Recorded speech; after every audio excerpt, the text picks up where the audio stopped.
Operation Soundwave.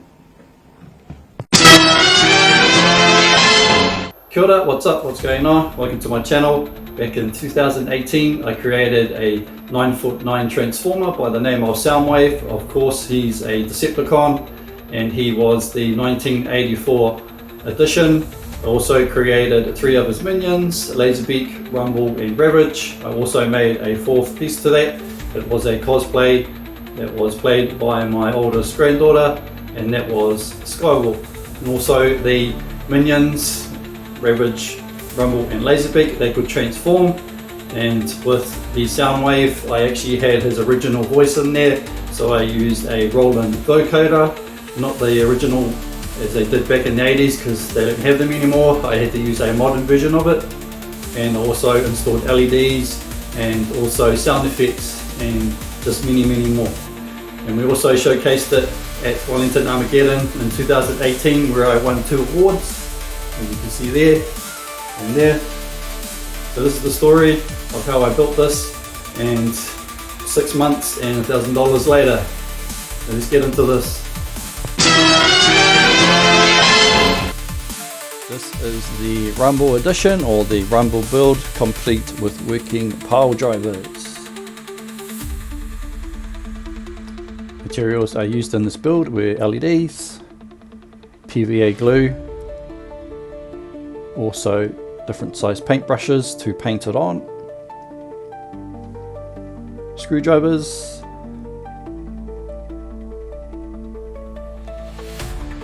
cutters and scissors, also pliers, also X-Acto knife, craft knife and a file. If you use a file on your craft knife blades you will save a lot of money. This is industrial craft knife. F2 contact adhesive, ADOS or something similar, and also lots of EVA foam. Also a Dremel or a rotary tool and its bits, hot glue gun and lots of glue sticks. Also a drill and its bits, and wooden dowels of different diameters and lengths, solder, soldering iron, also canal wire or wrapping wire of some kind, also alligator clips to hold down your wiring while you are soldering it, also paint and brushes, rulers, nuts, bolts and screws, a pair of calipers, also elastic MDF board as well, really thin,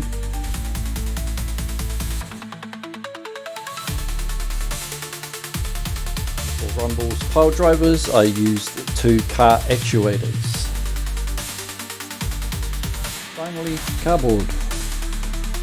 And as with Laserbeak and Ravage, I scaled up Rumble around about 5 times the scale of that image on my laptop there, and it also needed to fit on that cardboard template which slides inside of Soundwave. After that I cut all the pieces out and then applied the pieces to the foam and cut every piece out. Next I worked on the swivels. They are just made from simple screws, hot glue and wood and dowel, as you can see there. These swivels were for the arms, legs and waist. Also engraved some slots on one end of the swivels and inserted EVA foam to make sure that it locks into the body and it doesn't slip out. Next up I started carving out Rumble's head using a rotary tool and a pointed tip. I started with his features and then I went in further to carve it out, get the shape, and then I added the sides of it. Now he's coming together and starting to look like a transformer.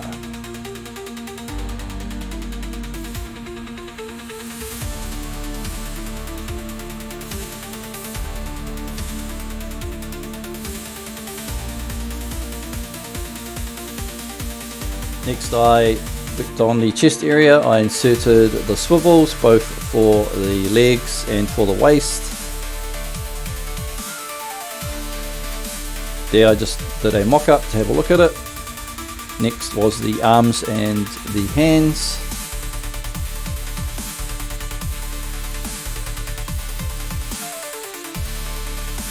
At this point I have glued both the back and front chest plates together.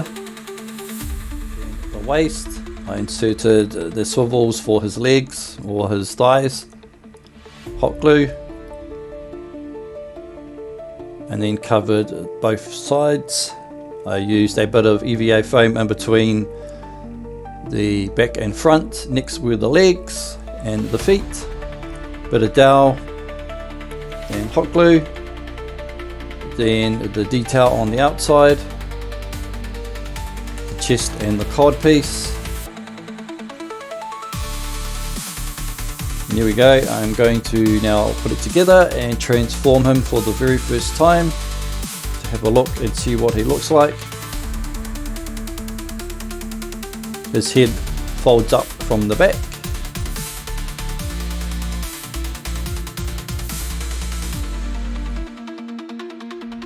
Next were the pile drivers. I encased the door actuators in EVA foam, and I used wooden dowel as the rods. Unfortunately, I have lost the build video for these.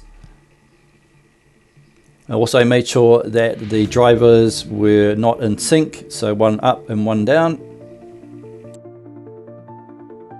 Here are the drivers along with Rumble side by side.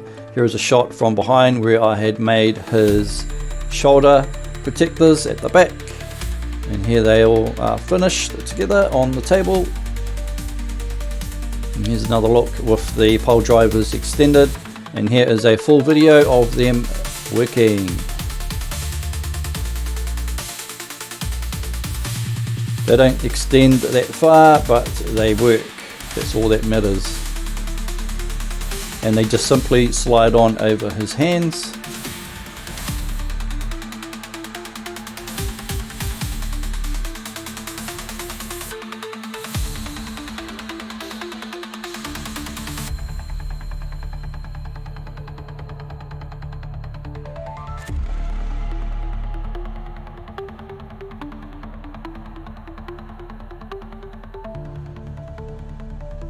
Of course, the final test is the test fit inside of Soundwave. Looking good.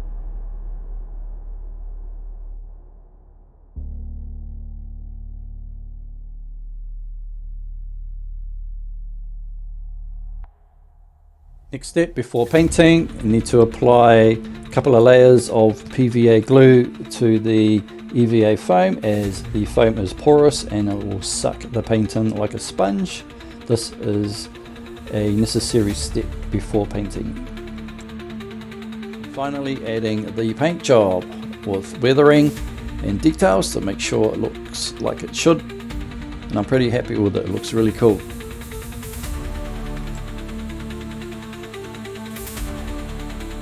Here's a picture of him transformed into cassette form, looking good. And here we go, shots with him outside for the first time in the dark with the LEDs on, standing next to Soundwave, and of course the money shot, the day shot. That's it for this video. If you've liked what you've seen, please like and subscribe. Thanks for watching. Ciao.